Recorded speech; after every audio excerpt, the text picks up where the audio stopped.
Bandwidth provided by Recursive Squirrel Interactive. Visit them on the web at recursivesquirrel.com. Episode 651, Metaverse or Hell on Earth?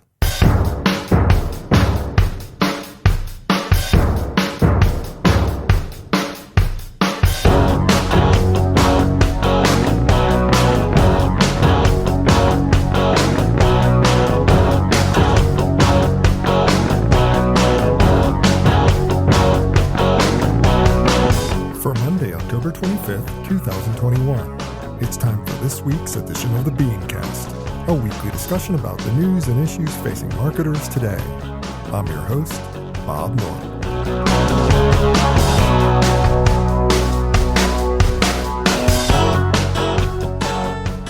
Thanks for joining us.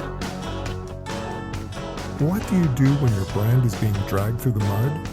If you're Facebook, you let it leak that you're rebranding as a company creating the Metaverse. What are the advantages? What are the problems? What is a Metaverse? Tonight we'll discuss. Also, iOS 14's privacy-controlled body count grows. Why direct mail is hot again. All the details on Trump's new Truth Social. Plus, this week's Fair, Fail, Foul. That's the lineup. Let's meet tonight's panel.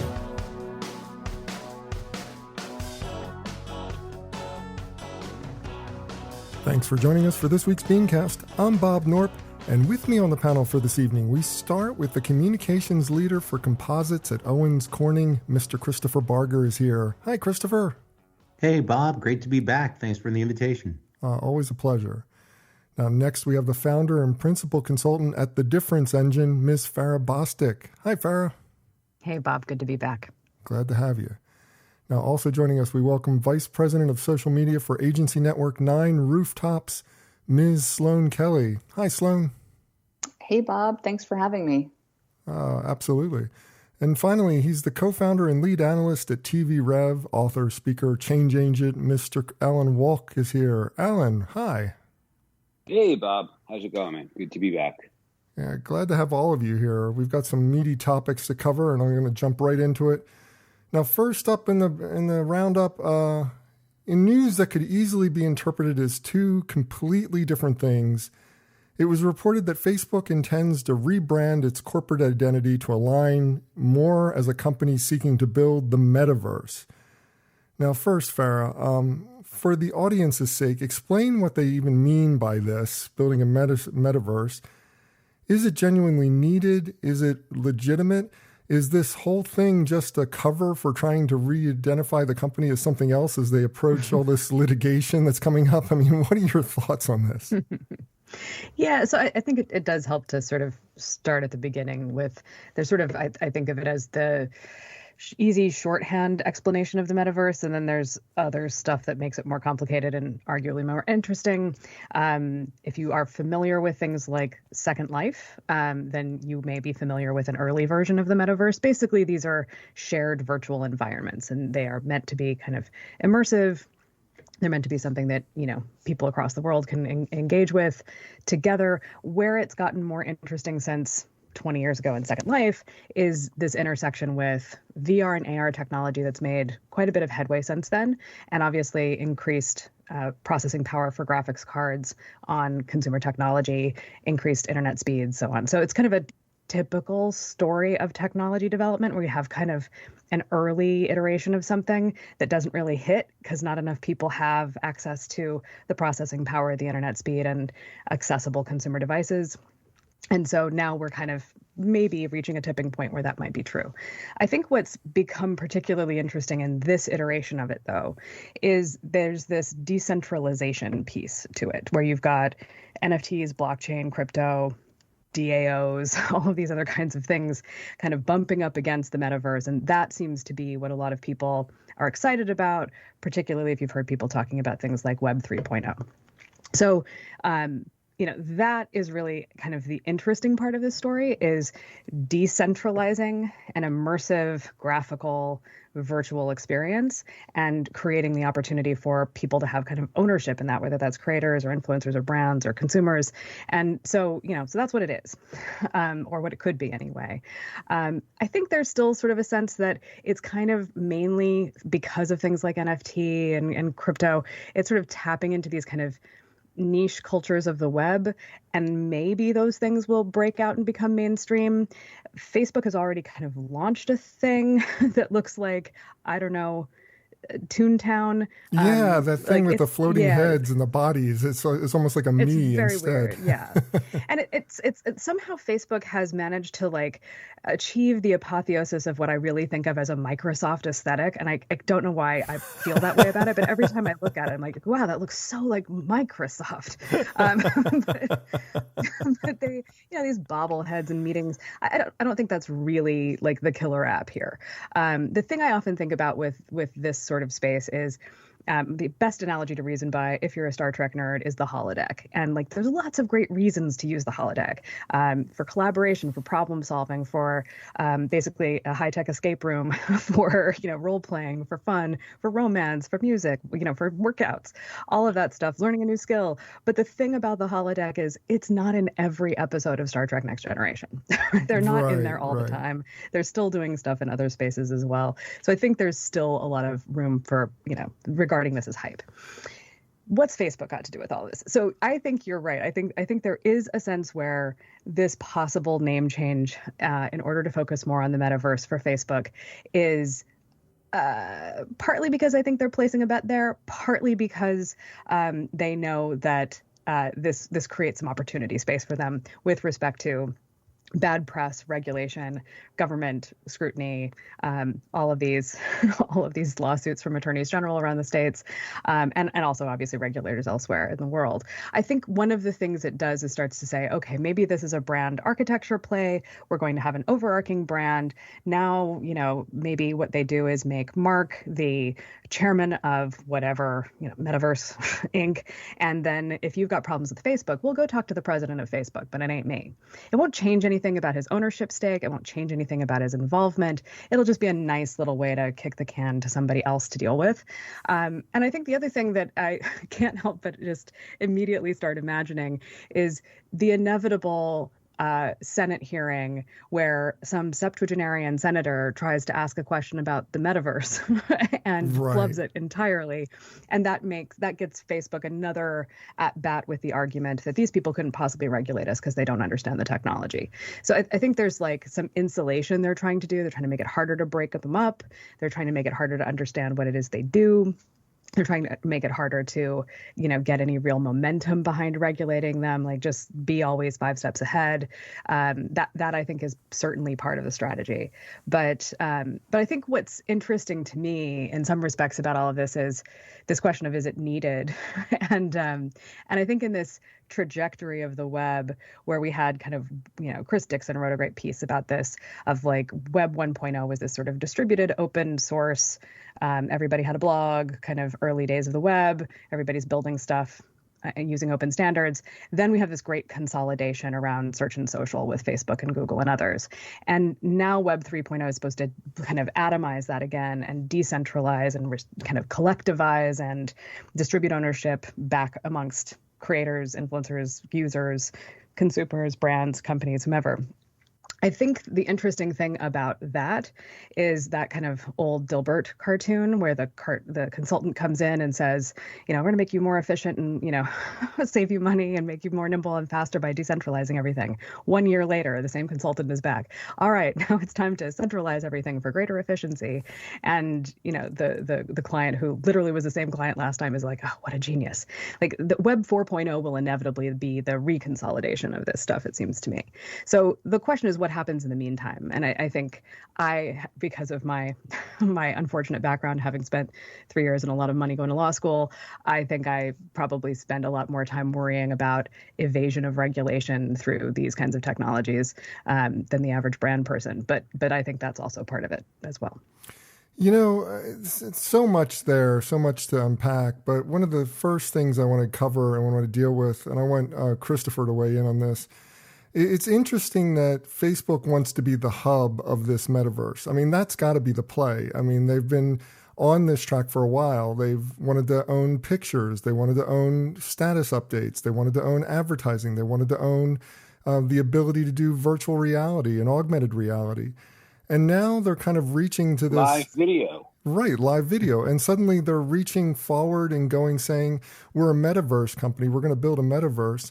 The initial reaction is to poo-poo it and say things like it's all about trying to obfuscate before they get dragged into Congress again or dragged into court. There's Jack Dorsey who's poo-pooing it, saying it's completely impossible for them to make a metaverse. Jack Dorsey being the founder of Twitter. But is that not giving enough credit to Facebook that they can possibly do this and that they can get away with it and that it may not be the place that we want to have our metaverse be, but it's going to be that way anyway? I mean, what are your thoughts on this? I think to an extent it doesn't give Facebook enough credit. They have the resources to do what they say they want to do, or alternately find somebody who's better at it and then buy that platform. And if the platform owners won't sell, then they'll just adapt everything that platform is doing and turn it into their own product. They've shown over and over that they can do that. And I don't necessarily agree with Dorsey. I think Facebook, if anybody can pull this off, they can. I share the same thought that you do, though, Bob, about rule number one of marketing is you can't rebrand yourself out of a scandal. And while they have a very right idea and they're doing they're looking at the technology, I think, the right way. And Farrah, I love so many things about the way you described the metaverse. You've become my favorite person on that now. But my challenge with this is the narrative about Facebook right now, right or wrong, through the leaked documents and the hearings and everything else, is that this is a company that pursues its own expansion and its own power at the expense of its users and at the expense of society, no matter what. Again, right or wrong, that's the narrative. And now they're talking about expanding and going beyond and trying to dominate and own the next round, or Web 3.0, or the metaverse, or whatever you want to call it. I'm not sure, even if this is the right vision, that this is the right time for them to be doing that. I understand what they're trying to do and trying to get out in front. And Farrah, you raised a really good point about, trying to set up a Senate hearing where the testimony or the conversation plays very favorably to Facebook's public image. But I fail to see, even if the vision is the right one, I fail to see how this is going to help them, because it plays right into the narrative that's hurting them right now. And I'm not sure I would do this, or I would be counseling this were I inside Facebook. Sloane, I'd love to get you to weigh in terms of the content potential and the entertainment potential here. One of the things that's interesting about the Facebook play to bring everything into one unique metaverse is that they don't own everything that people use online. Netflix still dominates on streaming, as do a few other players that are coming in at this point. You've got Google that still owns search. You've got Amazon that still owns shopping. Is a metaverse even logical unless it's completely open to all those possibilities, so that when you get into there, you can, choose what you want and go to the place you want, just like in the real world? Or is it conceivable that Facebook's play is that we're going to dominate everything? Everybody's going to have to pay us to get in the door to be able to access the metaverse that everybody's going to be using. I mean, what's your take on that, and which would be more preferable from an advertiser content standpoint for the sake of reaching an audience? Yeah, it's interesting. I mean, Facebook really has been on this path for a while, and they might not have verbalized it or communicated it quite the same way, but when they acquired Oculus, it signaled an interest in being more than a social media company. And it really signaled an interest in this evolution of communication and media to this place where, virtual and augmented worlds could really collide. And I think when I first started playing around with Oculus, I mean, first of all, I completely nerded out on it and I got sucked into it, full disclosure. But I think the really interesting thing was the way that, Facebook is already a place to connect to your friends and colleagues and all that good stuff. And so if it could already bring that piece to the table, it really put them in a different league. And I think that's when that acquisition of Oculus really started making sense to me. So whether there's a rebrand or not that's needed, or I do maybe question the timing a little bit of it, because it does feel like this has been the road for quite some time. And they just kind of went through a rebranding not that long ago with the other products in their world, where Instagram became Instagram from Facebook, and, same thing with WhatsApp and Oculus and all that good stuff. So it seemed like before they were really trying to clearly define all of these different products as being from Facebook. And now it seems like they want to broaden it and kind of separate it. So that part of it is a little bit confusing to me, but the idea of Facebook driving this metaverse and owning it, I think this is what they've been after for a while. And from a content perspective, from an advertiser perspective, from a community perspective, because they do control already so many of those other elements, it could be an easy transition for different people and players to get involved. It would be simple to do. They've got a lot going on in the news right now, a lot of stuff to deal with, but I think this is what they've been looking for. Yeah, I think. Go ahead. No, please go. I was just going to add one other thing, which I think that this is another layer of complexity. It's not just sort of how does this fit with what we know of the Facebook brand. It doesn't just have to do with trying to kind of rebrand out of crisis. I do think there's going to be a kind of tricky transition here. I mean, we've sort of taken for granted that Facebook, by virtue of its size and the pile of money that it sits on top of, should be able to just sort of own the metaverse, whatever that will come to mean.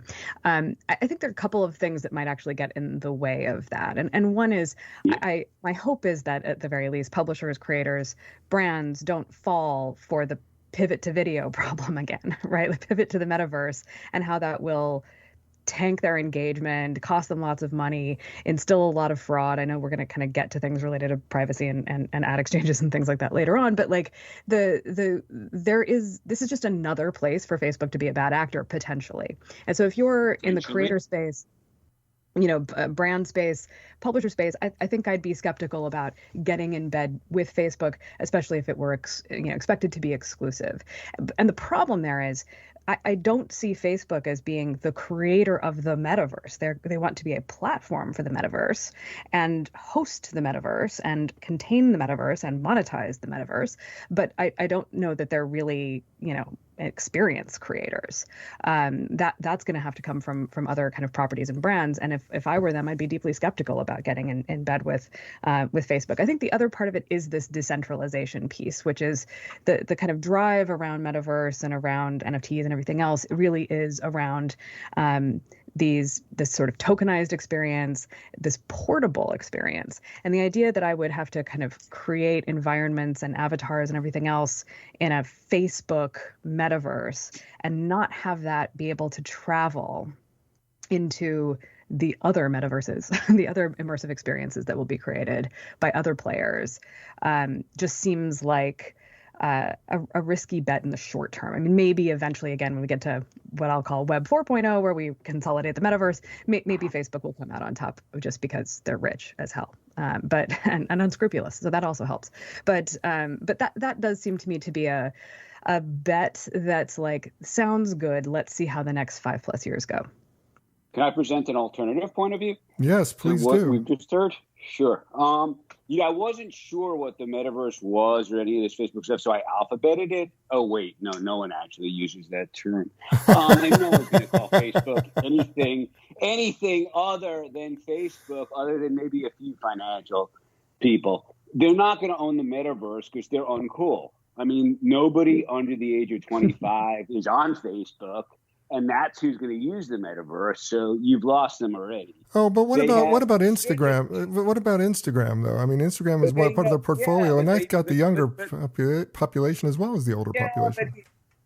But that's Instagram, and they know that Facebook, unless they can sort of do some pivot where they magically pull Facebook out of convince people that it's not part of Facebook, that Instagram is completely different from Facebook. It's just no one likes them anymore, right? They've become, as others have mentioned, like the evil, the face of evil, right? They screwed up the election. There's just some terrible headlines about what they're up to in India. They lie, everything has gone wrong for them forever, and so no one's going to go to anything that they're putting out there, especially giving up all of their identity and privacy rights and all that to join in this thing, which is still many, many years away. I mean, Zuckerberg has, as you all sort of ticked off, this habit of glomming onto things that just don't work, right? Live video, all these other things that they keep trying to push and that don't happen, and they want to be something. They're in that sort of slowly leaking balloon phase now, where say Yahoo or AOL were 20 years ago, where it's just like, they're not going to go away, but they're just going to slowly lose people each year, use it less and less. I mean, they're getting screwed by Apple, which we'll get into later because, of all of the privacy stuff. And they're just, they can talk about this stuff to do smoke and mirrors. But I suspect if that situation, I believe it was Farrah laid out with the senator, not understanding the metaverse. Well, that's most of America. And they're not going to side with Zuckerberg. They're going to side with the senator and go, yeah, Zuckerberg's just talking about some nonsense. I just, I don't see any of this. And the name change thing, has become a late night TV joke. I mean, it's, it is what it is. But isn't it conceivable that by changing the name, they change the focus of the company, and it's no longer about the platforms that exist, but the platform that comes next? It's a 2.0 of their own experience. People aren't that dumb, Bob. They're just like, they know what they're doing. And it's like, and anytime a journalist points out that, like, yes, the company formerly known as Facebook, or this thing that was part of Facebook, or, you'll have to sign in with your Facebook or Instagram identity at some point, and people know what they're up to. And the media does have this sort of, Brian Morrissey had a piece, which I thought was really good last week, where he's talking about, we've created these morality plays, and in the current morality play, Facebook is Satan. I mean, they're the bad guys, and they're probably not going to let that go for a while. I'm not sure I entirely agree with you. I mean, it's just like, I think that what you're saying makes sense, that people are not stupid and that they can sense rebranding if it's just hiding. As Christopher said, you can't rebrand your way out of a crisis. But you can reshape the focus of your company into something new. And, the separation of Facebook and Instagram and WhatsApp is the problem for Facebook. They're trying to integrate them together into a single system so that they can't be broken apart. But what if you take it one step further and say Facebook, Instagram, and WhatsApp go away, and we have this new metaverse under this new branding name that includes all these features from our different platforms into one conglomerate? I mean, that for me, that doesn't necessarily make me happy, nor does it make me feel like this is a place I want to go. But at the same time, it's an effective strategy for changing the narrative about what Facebook is and what Facebook isn't.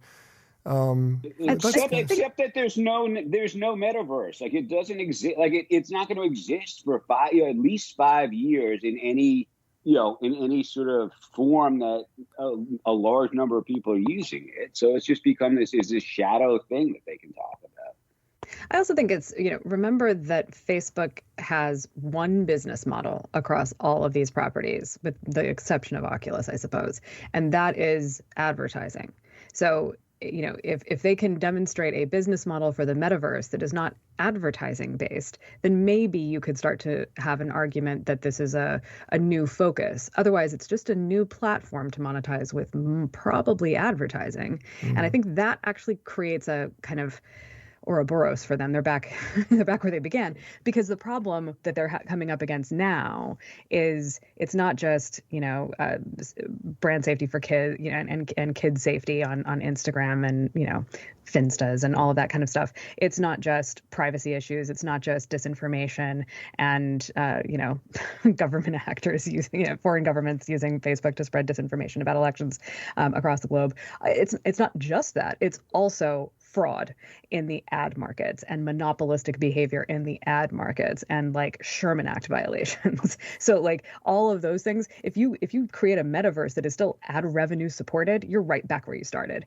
In fact, you're in worse trouble because now what you're trying to do is own the next thing, the next platform, and dominate that in a monopolistic or oligopolistic way. And I think like I really have to, the thing I keep kind of thinking about, and maybe it's because I listen to too many Kara Swisher podcasts, but Mark Zuckerberg is a person who is, if nothing else, the phrase that comes to mind is often wrong but never in doubt. Like he knows for sure he's right and that he's going to win. And so he doesn't, like, all of these investigations and hearings, he's like, I'm out sailing. I don't need to come to Congress. Like he is so convinced of his essential rightness and that like the long arc of history will bend towards him that like I don't think he even knows to do anything other than double down. So like anyone who would give him better advice than he seems to be getting or giving himself, but he's going to do this, and I think it's going to, because this kind of perfect storm of privacy, disinformation, safety, fraud, all kind of coming to a head at about the same time, he might actually face some real headwinds that are not just publishers complaining about what a raw deal they got. Well, speaking of headwinds, one of the biggest headwinds going on for Facebook and a lot of the social platforms is Apple's iOS 14. I know we're up to 15 now, but 14 is the one that kind of did all those privacy doodads on things. So Snap announced in an earnings call this past week that their ability to sell targeted advertising has been significantly impacted by the iOS privacy features. Then immediately they saw their stock valuation drop 24%. So Sloane, is Snap's case an outlier, or is this just the beginning of a doomsday scenario for a lot of these social media platforms, if not all the social media platforms? How devastating is this for the ecosystem of social media? Well, I mean, certainly, there's no doubt about it that Apple's privacy features are certainly impacting social platforms. But I do have to assume that what happened with Snap might be an outlier. I know we're still waiting for earnings reports from Facebook and some of the others. I think those might be coming out here in the next couple of days. And that will help, probably paint a more complete picture for those particular networks. But I do think that, Facebook probably stands to do the best out of the bunch, just because they are probably the most sophisticated in terms of how they're set up. And yes, there's still going to be an impact, but is it going to be to the level that Snap experienced and reported on this week? I would highly doubt that. But it's, it is interesting as you look at the broader picture. I mean, Facebook is kind of the big fish here, but, you even look at like a Pinterest, for example, and looking at the news that came out a couple of days ago with PayPal looking to potentially acquire the platform, it definitely, I thought that was interesting. And it signals, that for that particular network that they may be needing to head more in the direction of really, more direct connections to e-commerce, and having PayPal in the mix could be another way to kind of amp up in terms of demonstrating performance in a path to purchase, which is of course what all of this is ultimately all about, is, how can these networks continue to prove their value in this very different universe? Last week we did a similar story on Snap, only it was a very positive story. It was about how they were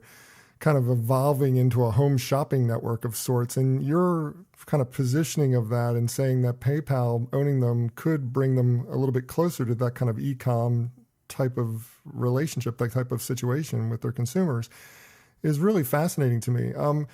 Alan, what do you think about that scenario? Is that possible? Is Snap really the type of network that could potentially become some kind of evolution of what the home shopping networks have been on television, only with a much more obviously social bent and much more brevity than you would find in the typical home shopping network?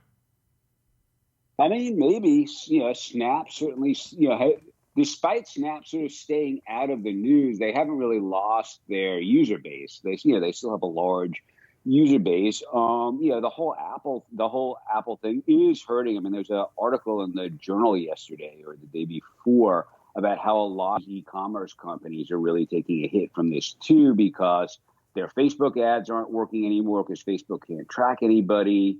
And so it's really having a lot of ramifications beyond just Snapchat. But in terms of Snap, yeah, I mean, they've managed to sort of, make that a thing. And what's interesting about Snap is that their user base is very much limited to, that sort of younger millennial, older Z group, as opposed to, say, Instagram, which, people our age sort of figured out how to use. Snap just really seems to be a mystery to most people under 30. So I think they certainly are, and that's and the sort of shopping thing seems to be a use case there. So why not? Something that's really fascinating to me about this situation, Christopher, do you remember back when Snap first started to come out and say they were going to do advertising? They originally had a model that was based on gross rating points, like television. I mean, they weren't trying to do targeting, and they got bullied into being targeted advertising by the advertising community, who said, we won't buy you unless we can get this tracking. And now it kind of seems like they should have held to their guns, because if they had been a gross rating point situation and had that kind of model set up, they wouldn't be so they wouldn't have to worry about this like micro tracking that everybody else is doing. They would have been able to continue to say this many people saw it. It's just like that's all they would need to say. I say this every time I'm on this show. Everything is good until marketers screw it up. We mess up everything. And yeah, I agree with you. Snap should have stuck to their guns, but the silver lining here is that as new platforms begin to emerge and feel that same pressure to do micro tracking and to do what the advertising and marketing industry always wants a new platform to do, Snap can stand as an example of why not to do it, why they should stick to their guns.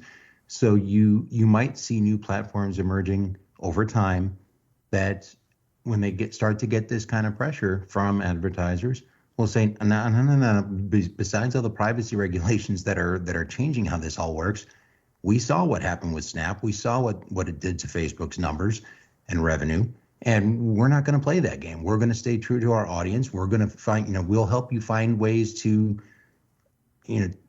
reach people through this without doing what you always want us to do.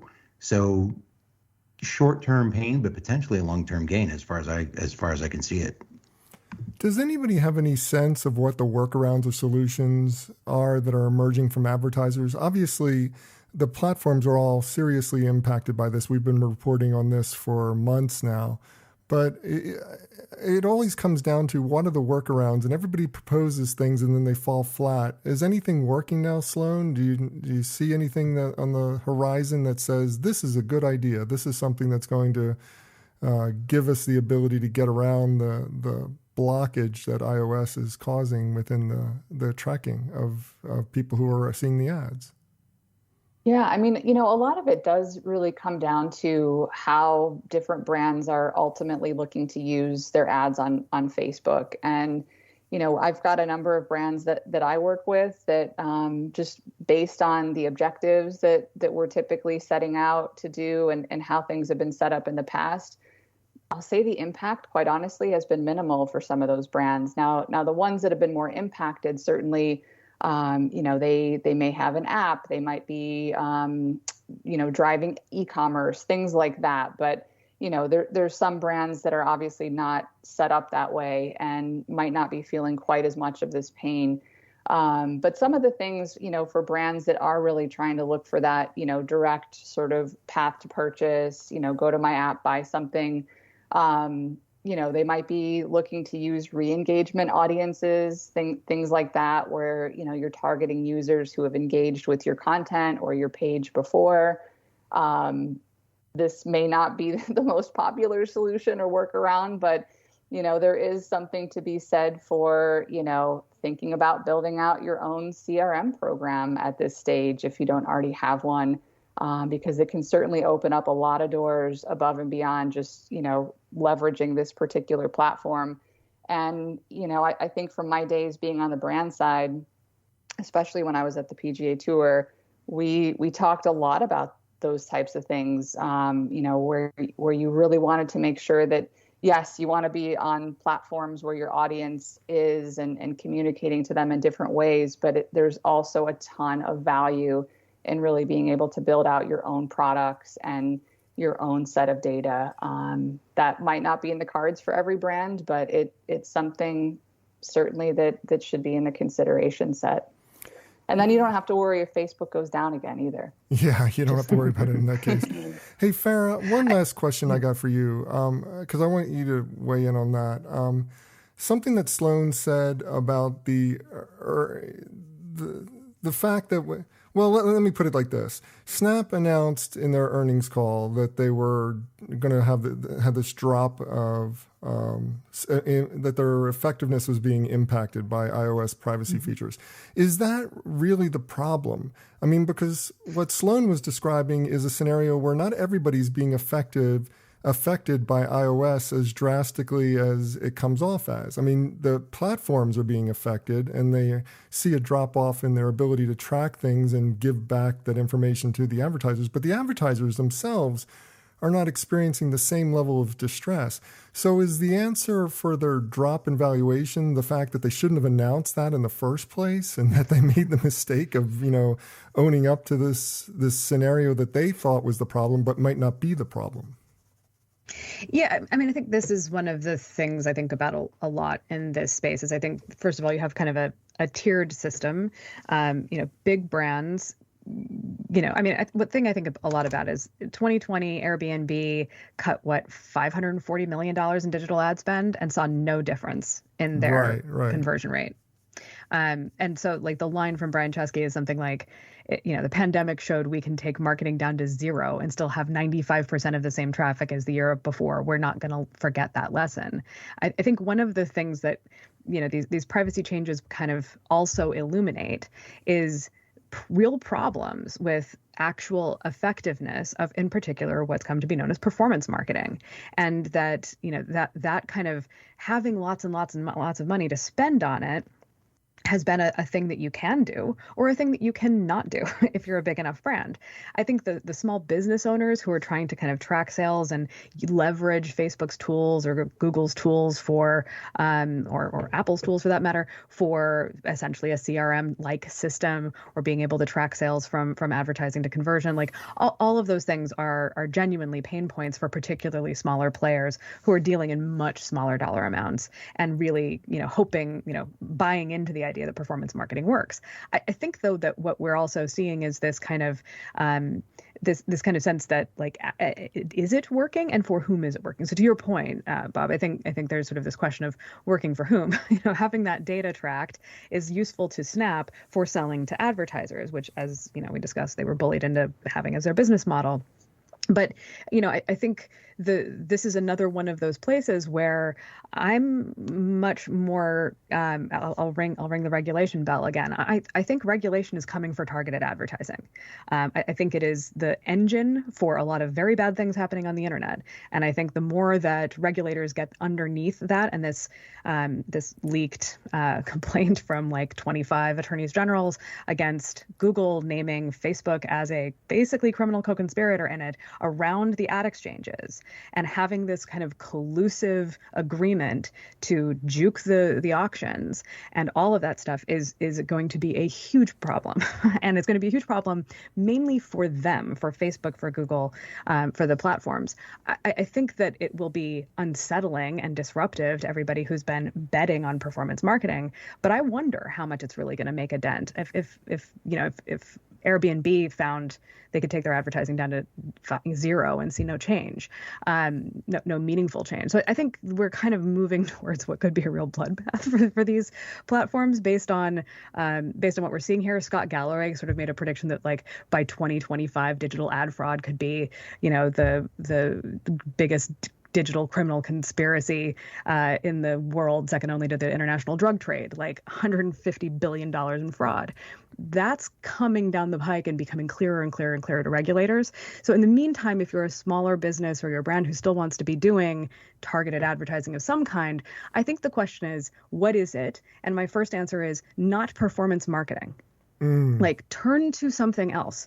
That could be creator economy, that could be influencer marketing, that could be more kind of what we used to call mass advertising, or at the very least brand campaigns, as opposed to things being micro-targeted to a point of probable ineffectiveness. But there's a lot of, and frankly, a mix back into traditional looking advertising channels. They may still be online, but I think there's still opportunities to build brands online. I don't think that these things function all that differently, but I think the big bet has been in growth hacking and performance marketing for the last several years. And that seems to be where all the fraud, waste, and effectiveness is happening. And with people like Apple making these moves around privacy, that's the tip of the spear. The rest of that wedge comes in through Congress and the EU. Well, speaking of what you see with, you had asked, Bob, if what else is working.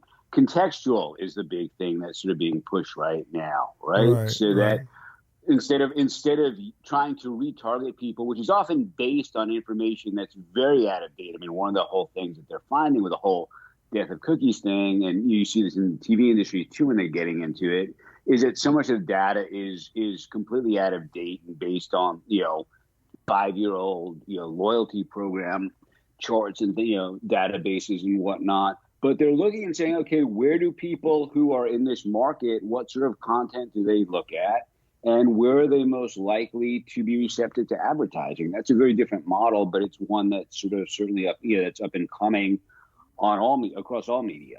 Yeah, that and referral based. Yeah, I'm seeing, and I think that's one of the things that's interesting about the PayPal Pinterest relationship. If that goes through, is there's sort of a built-in referral system there, and that's a completely different revenue model. But it's not necessarily traditional advertising based. It's a little bit more like direct in some cases. But I think that's another place. Contextual is a good example too, though. Right, and contextual is privacy compliant generally. I mean, in other words, it's not based on tracking somebody or knowing exactly or retargeting and all that sort of stuff. So that's going to be a huge benefit in its favor. Well, Farrah brought up traditional marketing, and that's our next topic. Mail is often mocked as the redheaded stepchild of marketing. Yet again and again, despite the challenges, despite the problems, direct mail continues to shine as an effective tool in the marketing arsenal. So, Alan, I know this is not your central area. This is not what you normally deal with, but how is mail using digital technology to be more effective, more relevant, less cost prohibitive?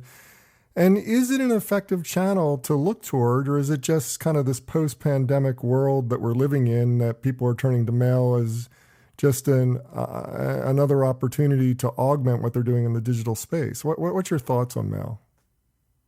Well, in the article that you had linked to, I mean, there were some very clever uses. People who had bought something from the company, asking them what their birthday was and sending them a birthday card. I mean, that's just sort of a smart marketing thing. So if they can use the digital data that they have to become less spam-like and more personalized with mail, then that's great. And the truth is, we're all getting a lot less mail these days, right? Because so many of your bills are now all online. It's climate positive and all that not to get mail. So what actually comes in the mailbox, there's a lot less of it. So if they can sort of make a splash in your birthday card, do something nice for you, And then it all becomes part of that whole cross-platform marketing thing, which is huge, is realizing that consumers aren't just on digital. They're not just on TV. They're not just watching streaming. They're doing everything. And how do you reach them in a way that sort of, that's even? In other words, that you're not hitting the same people 30 times and then missing other people because you're hitting them on certain platforms. So why not mail?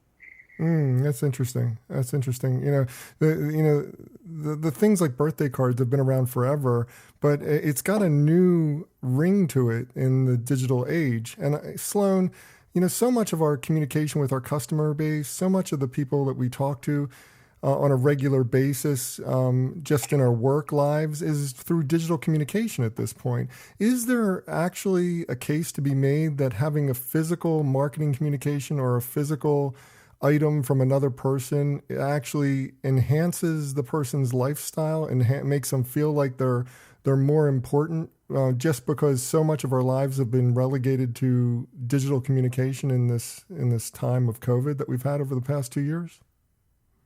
I mean, I do think it stands out. Your mailbox, or at least mine, is not very full these days, which doesn't bother me. But when something legitimate arrives in my mailbox, I tend to pay attention to it. My dog actually got a birthday card like a month ago, and I was so excited about this. It was from Chewy. Great, actually perfect example of this. I order her food and her medicine since the pandemic started through Chewy, so they know her birthday.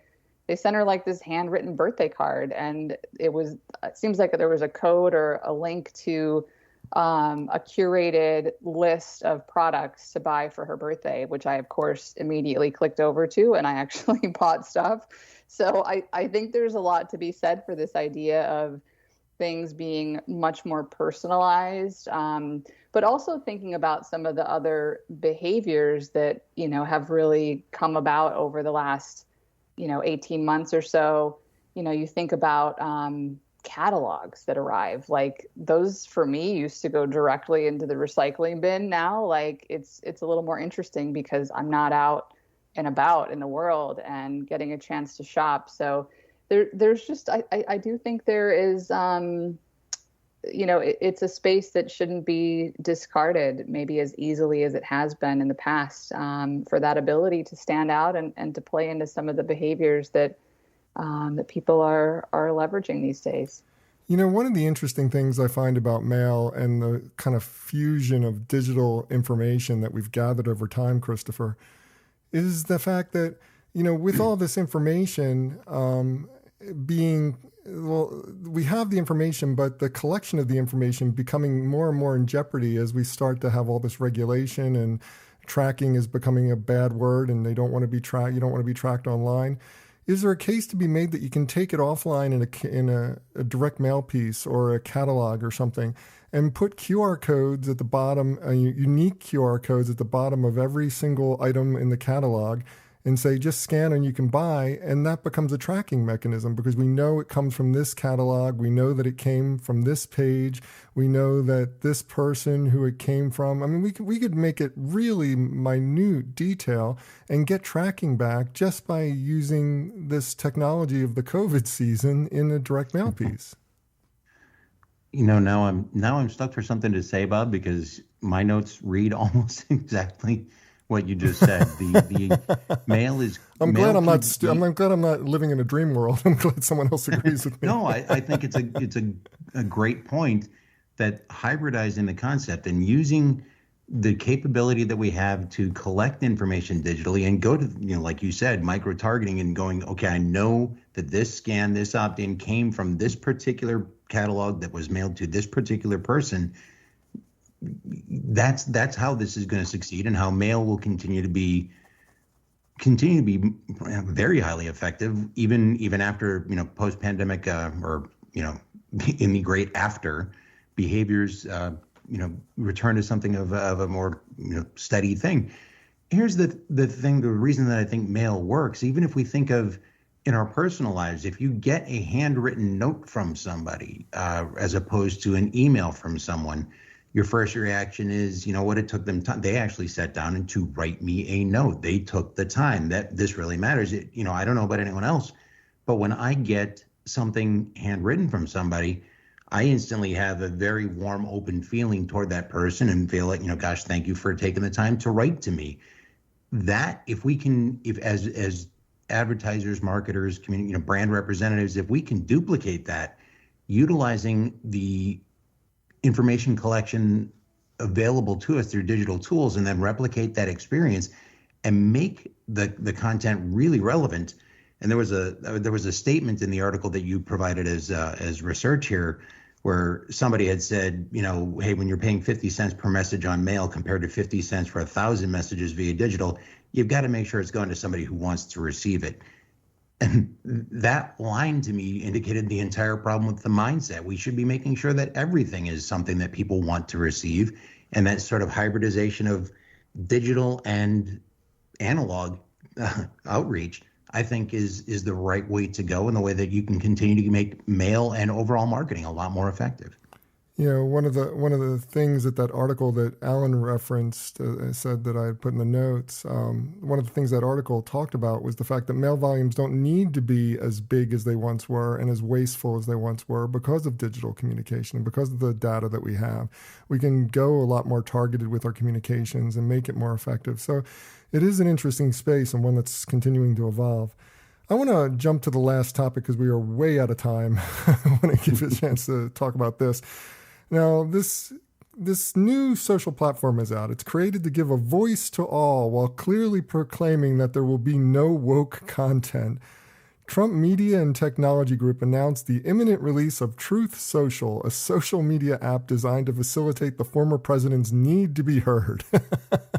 Christopher, thoughts and/or predictions? Yeah, I know I'm like, this is red meat to a dog, but you go for it. No. It is red meat to a dog, but I am going to try and stay as objective as possible. First of all, the first question for any new platform is there a demand? Is there an audience? And like it or not, there is a built-in audience that not only would be interested in this platform, but considers themselves sort of persecuted victims of other platforms. And they're desperately seeking out a place on which to purvey their perspectives and hear others who share them. So will this be successful? Well, they are definitely serving a demand, whether I like it or don't like it. And for as much ridicule or snark as Trump and his supporters receive for buffoonery, you got to remember that they rose to prominence and rose to power through smartly exploiting platforms like Facebook and Twitter. So as much as some want to call them boobs, there is a level of digital sophistication that we need to credit. The problem, though, becomes part of execution. And I don't mean the hacks this week. I mean, those were funny and they got lots of people paying attention. But for me, their execution problem is that they don't pay attention to the rules. They've got a lasting issue that they've already violated the source code license. They basically ripped off Mastodon and then tried to scrub all logos and references to Mastodon out of there. They've labeled that open source software as proprietary for them. And they've got 30 days now to rebuild it or lose their rights and permissions within that license. So, I question whether they're going to be able to execute it in a way that's going to get them up and running and successfully going. But the other thing that I think you've got to watch happen is that if they get up and running, Truth Social sort of becomes, or risks anyway, becoming a one-stop shop for prosecutors who are looking for illegal activity. Even if you're not talking about coups, you'll still see everything from slander to maybe, doxing or planned assaults or something like that. And eventually something may well happen offline that gets revealed as having germinated on Truth Social. And when prosecutors start using that as their source of evidence, and that leads to people serving some jail time, you're going to wonder how many of the audience that really wants to be there is going to keep using it, knowing that they're feeding people who may potentially want to prosecute them.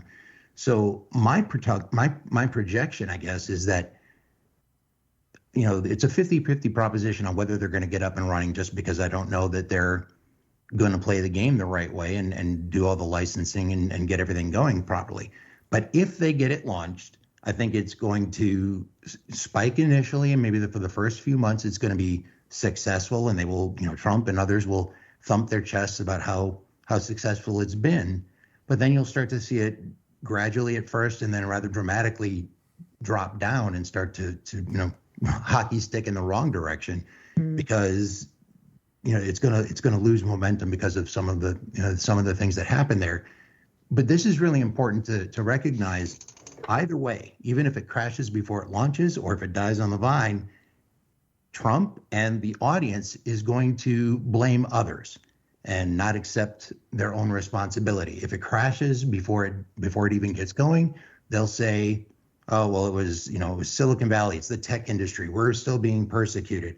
If it gets started, then and then dies off, they will blame somebody else for its failure as well. So I don't think it's going to matter to that audience whether Trump bungles it or his people bungle it, because they're going to find somebody else to have an issue with. Something that's interesting about this that I'm not sure I saw it anywhere. Maybe I just missed it in the articles, but Farrah, they still have to go past the gatekeepers, the Google Play Store and the Apple iOS App Store. I mean, they're never going to get this thing on for any length of time on those two platforms, simply because the standards that have been set by those platforms don't allow for this type of thing, right? I mean, this is something that would be really hard for them to gain momentum on, simply because it won't be available on your iPhone. I think that's a huge part of the problem. I think, one of the things about this that's weird is also the vehicle for it. It's a SPAC, for one thing, and Trump himself has decided to take an equity position in it. So there's also kind of a decent possibility that this is a pump and dump scheme and that he's just going to cash out before it completely implodes. More than a possibility. Yeah. Sort of like how you can run for president, which say you're running for president, collect a whole lot of money, and then not actually have to run for president. I'll let you all draw your own conclusions from there. But that very much seems to be exactly what is going on. I mean, they got it was a brilliant financial move. I mean, he got they got a SPAC basically, and a publicly traded company off of NASDAQ, and boom, you raise your money, sell your shares. Yeah, and I think, one of the indicators for that is that historically Trump has not been a great operator of businesses. And certainly knows nothing about operating a social network. The technical issues are non-trivial. I mean, yes, there have been kind of funny hacks this week, but it will continue to be the most hacked, social platform out there. And I think you're absolutely right, Bob, about kind of issues related to compliance with App Store guidelines. I think they're going to have a real hard time staying up, which has been an issue with some of these other kind of right-wing social networks that have come and gone as well. And some have just sort of come and stayed, but had similar kind of IP issues and hosting problems and just technical problems. I think they're quite good at exploiting social media as a kind of communications platform, not so great on the technical end. And obviously, his track record as a business operator is not awesome either. But I think this right now, my take on it would be it's going to have a lot of struggle. I think there is a significant audience for it, but I think the Washington Post or something had a piece that was basically saying the problem is that the people who want to be on Truth Social want to own the libs. And if there are no libs to own, then what's the point? So it's after a certain point, it's just the doom loop of social media. And I can't remember whether it was Casey Newton or Kevin Roos or one of those guys describing this of what happened to MySpace eventually, right? It was just fraud and creepy stuff after a while. Nobody wants to be on it. You get to a point where the only users that are on there are bots and bad actors. And so that looks kind of like the trajectory for Truth Social.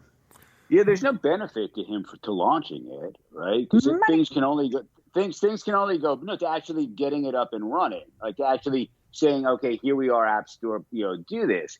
The benefit is to raise money for it. Totally. But actually launching it creates a whole set of problems. So then, as you all were saying, blame the fact that it didn't launch on external forces, and you've raised your money and you're good. So maybe he just misunderstood the whole fail fast model or something. Maybe you just mistook it for what it was. The platform version of Trump U. Well, with that, it's time for this week's Fair, Fail, Foul. But before we get to that segment of the show, I do want to take this quick opportunity to thank my guests again and allow them to each do a shameless plug, starting with Mr. Christopher Barger. You can find him at owenscorning.com. That's his new home where he is the communications lead for composites. Tell us what's going on in your world, Christopher. What would you like to promote? That's the biggest thing for me right now. I am 3 weeks into a new role and so far loving every bit of it. So keep your eye on Owens Corning Composites. We're doing a lot of things with renewable energy. We are the world's largest producer, for example, of recyclable wind turbines and wind blades. So I'm really just beginning to learn my space and learn what we do, but I'm very fired up to be there. So keep an eye on what we're doing on the social platforms and online. Yeah, and if you don't know Christopher's background, I mean, he's been at the forefront of social since pretty much the beginning, worked at Chevy, got them up and going, and, it's just like has a really long, storied career, wrote books, been in startups, done all kinds of cool stuff. So definitely check out Christopher. Next up, we have Farrah Bostic. You can find her at thedifferenceengine.co. That's the home of The Difference Engine, a consultancy that she runs. Tell us what's going on, Farrah. What would you like to promote? Oh, yeah. Well, this is actually kind of a actual call to action for once.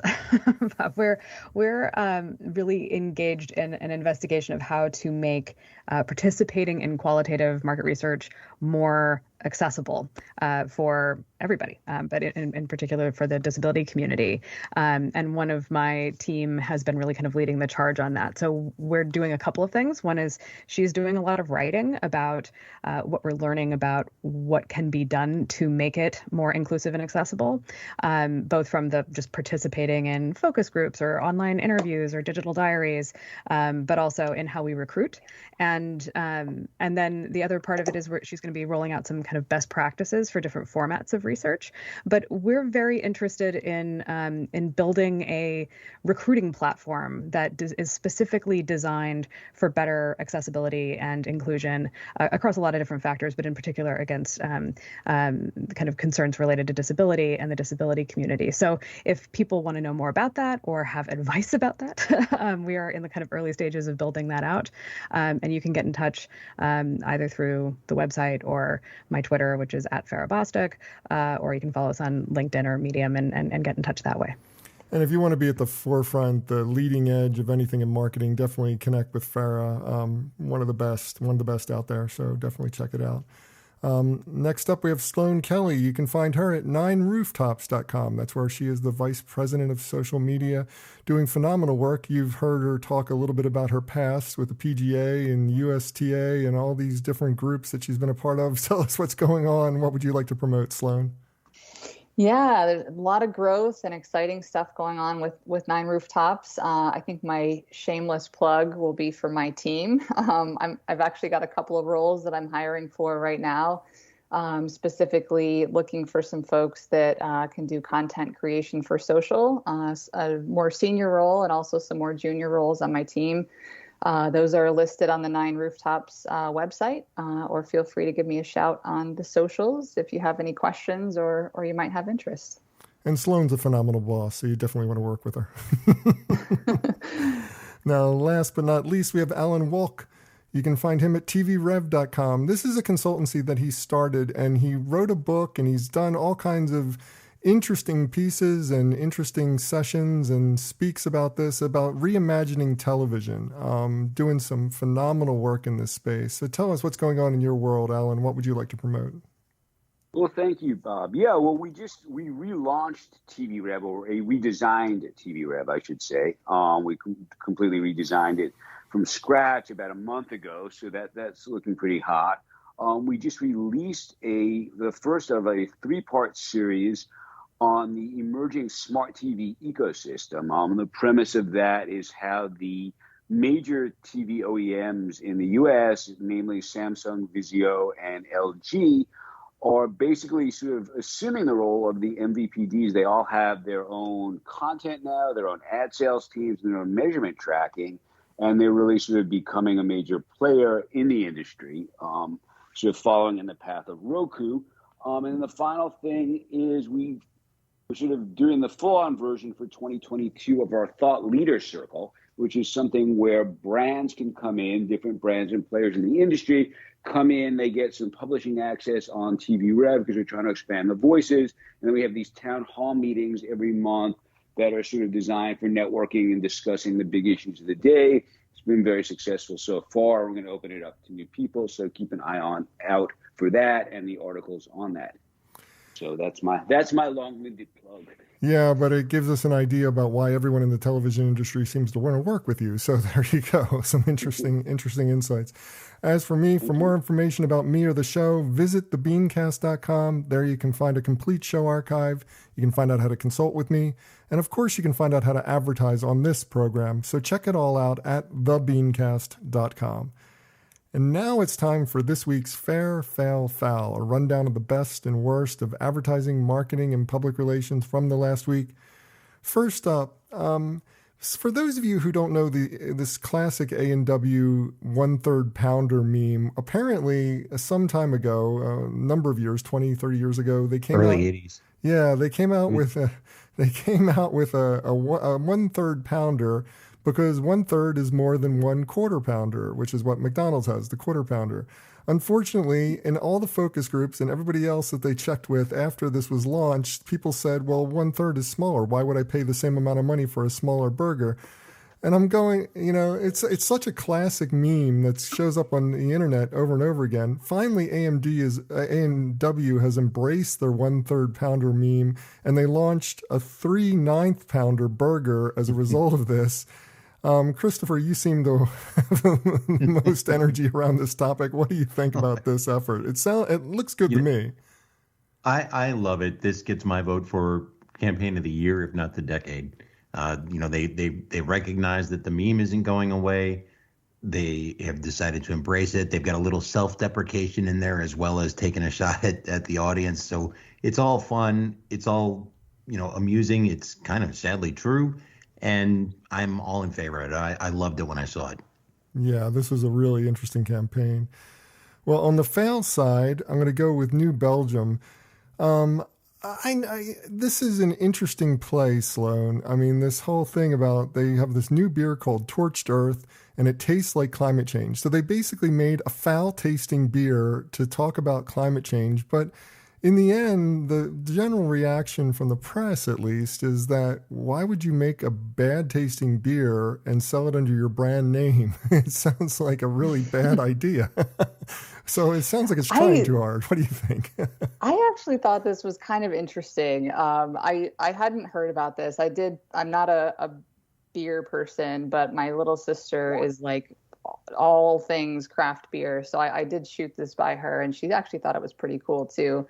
So I don't know. I'm in favor of spreading the word about climate change and using, a product that is near and dear to help kind of drive the word home on that. And, the wine world, I do spend a lot of time working in, some of my clients are there, and that's a place where, climate change is impacting the product right now over the last couple of years. You think about the smoke taint that has ruined some of the grapes in California over the past few years, destruction of vines, facilities from fires. And when you see like firsthand how something is impacting a product that you connect with, or, a brand that you connect with, I don't know, maybe I'm more hopeful, but I hope maybe something like that could start to bring about some change, or at least some awareness. I totally agree with you on the climate change thing. I think that from a standpoint, their heart's in the right place. I'm just not so sure it's good for their brand in the end. But I mean, maybe I'm totally wrong. Maybe it's just like people have a taste of this and completely change their attitude and say, well, climate change, it's a bad thing. Well, the foul of this week, I'm going to go with the whole situation with Dave Chappelle and Netflix. There's an outrage campaign going on from the public, specifically the trans community, against Dave Chappelle and Netflix over some of the things that Dave Chappelle has been saying in his comedy specials. Farrah, I don't know how to feel about this one, because it's just like, in one sense, I understand the outrage from the trans community. At the same time, I've seen these specials, and if anything, he's supportive of trans people, and it's just like he makes fun of people. That's what he does for a living, and he never gets terrible with them. I'm just confused by this whole situation. And they see both Chappelle and Netflix seem to be taking a brunt of punches from this. What are your thoughts on the situation? I don't know that there's a right or wrong, but there certainly is opinions. Yeah, I think my initial reaction to this one was just heard it wasn't funny, haven't seen it. I think the critique I've heard from the trans community and from others, from friends of mine who have seen it, is just sort of okay, it's a thing. It's not that great of a thing. Maybe it's time to admit that Chappelle is a genius, but not all the time. And the outrage thing, I think, is more to do with a kind of pattern and practice issue at Netflix. I think there is clearly a group of at least trans representing employees. I think some of the employees that are part of that kind of action group are not necessarily trans themselves, which is great.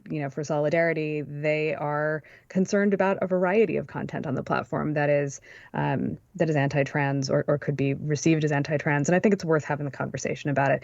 They haven't done it's a virtual walkout or whatever. They've written a very corporate reading list of demands. It all seems kind of reasonable. I don't think Ted handled it especially well in the first instance.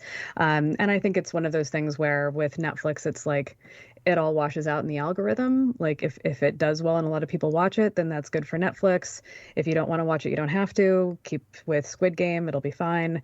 I don't know. I think my reaction to it is just sort of, I don't personally find this particular line of thing that, Chappelle has a kind of history of jokes about the LGBTQ community that aren't really all that funny. I think he's trying to work some stuff out, but he's not there yet. And so it doesn't come across as particularly it's not ally comedy. He might not really be trying to hurt anybody. He might not really be coming out as anti-trans, but it doesn't feel altogether like he's got it yet. So I get why people are upset about it. But like I said, I haven't seen it. I heard it wasn't that funny. Well, good points, everyone. Good points. Well, have a suggestion for this list or just want to discuss it? Comment online. Use the hashtag #FairFailFoul. That's #FairFailFoul. And that does it for this week's show. If you'd like to subscribe to this podcast, visit our website at thebeancast.com and click on the subscribe link. If you're an Apple Podcast listener, we've also provided a direct link to our listing there, or just search for the BeanCast in the podcast directory on the Apple Podcasts app. And whichever podcast directory you use, when you subscribe, please leave us a review. Got a comment? Have a question? We'd love to hear from you. Just send your emails to beancast@gmail.com. Opening theme was performed by Joe Seibel. Closing theme by C. Jax. Thanks for listening. I'm Bob Norp. We'll be back again next week. Hope you'll join us then.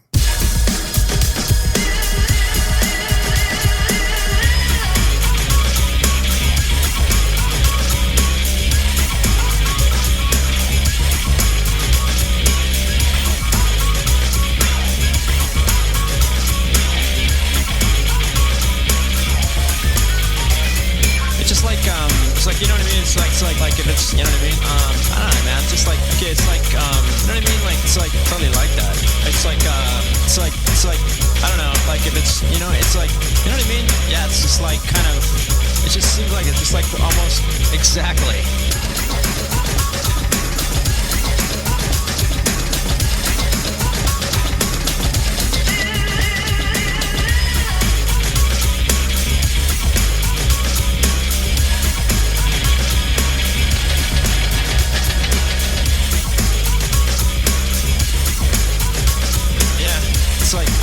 Exactly. Yeah.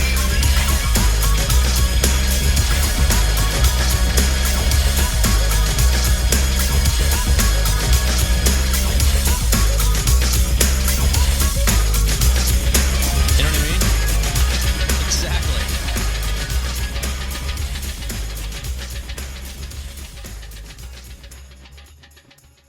Cool beans.